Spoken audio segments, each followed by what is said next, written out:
हम लोग को जो रणनीति की बुक दी गई थी, जैसे मैं बताया, WAT SRT's एग्जैक्ट कॉपी थी उसकी। जो डोजियर हुआ था मैंने जो दिया था उसमें जो SRT's थी एग्जैक्ट सेम दी गई थी हम लोग को SSB में, और उससे मुझे बेनिफिट हुआ। मैंने क्लास में इस सर से कई बार पूछ लिया था कि सर ये SRT का आइडियल रिस्पॉन्स क्या होगा, वो बता देते थे। इससे धीरे धीरे करके परफॉर्मेंस बेटर होता चला गया। और लास्ट में हम लोग को जो रणनीति बुक है उसमें लास्ट में हम लोग को रिकमेंडेड कैंडिडेट्स के बारे में भी कुछ बताया गया है कि वो अपना डोजियर कैसे देते थे, उनकी WAT कैसी होती थी, वो अपनी TAT कैसे बनाते थे। तो मेरा मेन फोकस होता था कि मैं एक बार उसको पढ़ लूँ कि उनका अप्रोच क्या है, वो कैसे कर रहे हैं, उसके बाद फिर मैं अपनी बनानी शुरू करूँ। तो मैंने जब देखा तो मैंने देखा तो मुझे एक चीज़ पता चल गई कि उनका एक चीज़ है, वो पॉजिटिव ही बनाएंगे, उनकी डिस्ट्रक्टिव माइंडसेट नहीं है। और वही सर क्लास में भी बताते हैं कि अगर नेगेटिव पिक्चर भी आ रही है तब भी आपको उसको ऐसा करना है, आपको अपनी कंस्ट्रक्टिव माइंडसेट दिखाना है। और SSB में जाने से पहले आपको अपना माइंडसेट ऐसा कर लेना है, वहाँ पे आप दिखावा नहीं कर सकते। और यहाँ पे मुझे डूज एंड डोंट सब बता दिए गए थे। मैंने जो 45 डेज़ की कोचिंग करी थी उसमें मुझे लगभग सब कुछ पता चल गया था। मेरा परफॉर्मेंस जब मैं शुरू में आया था तो इतना अच्छा नहीं था। शेषे सर से पूछोगे तो वो बताएंगे कि मेरा परफॉर्मेंस कितना ख़राब था शुरू में। उसके बाद धीरे धीरे जब करते चले गए, टाइम स्पेंड करा, प्रैक्टिस करी, तब जाके इम्प्रूवमेंट हुआ। मैंने अराउंड 150 to 170 पिक्चर्स करी होंगी TAT के लिए। और जब भी हम लोग का एक ग्रुप था SSB प्रिपरेशन के लिए बनाया था हम लोगों ने, जब भी उसमें कोई पिक्चर डालता तो उसका मैं तुरंत थीम बना लेता था।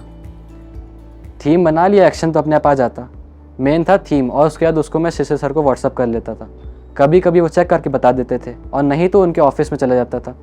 जब डोजियर हुआ तो उसके बाद मैं अपना डोजियर लेके सर के पास गया तो सर ने मुझे बता दिया कि तुम्हारे डोजियर में ये दिक्कत आ रही है। मैंने यहाँ पे 2 डोजियर दिए थे, पहले वाले में से सेकंड वाले में इम्प्रूवमेंट था, लेकिन उसके बाद भी कुछ ना कुछ वीक पॉइंट्स थे जो हमेशा रहते हैं। तो सर ने मुझे बताया कि बेटा तुम्हारा फर्स्ट वाले में एक्शन पार्ट मिसिंग था, लेकिन एक्शन अब तो सही हो गया है।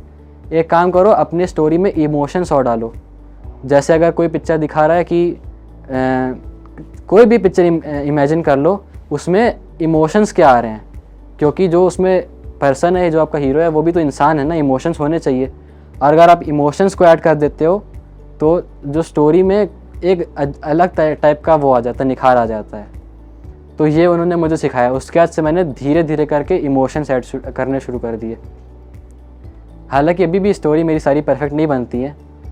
कई बार तो सर मुझे, जब मैं यहाँ के TAT बताता था, अपनी स्टोरी बोलता था, तो सर कहते थे नॉट गुड, सही नहीं है, तो फिर उसको सही करते थे। ऐसे धीरे धीरे करके प्रैक्टिस करते चले गए।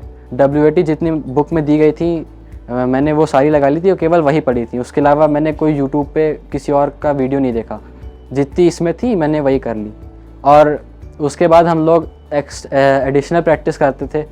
जैसे यहाँ पे कई बार सुबह 9 बजे से स्टार्ट होती थी क्लासेस, और कई बार 5 बज जाते थे शाम के। 1-2 बार तो 10 भी बज गया था। जिस दिन शेषे सर ने मेरा इंटरव्यू लिया था उस दिन 11:30 बज गया था मुझे घर पहुँचने में। तो बस एक चीज़ मैं बताना चाहता हूँ कि रिटर्न की तैयारी तो चलो चल जाती है कि आप 7 से 11 क्लास आए, थोड़ी सेल्फ स्टडी कर ली, लेकिन SSB की क्लास में पूरा फोकस रहना चाहिए।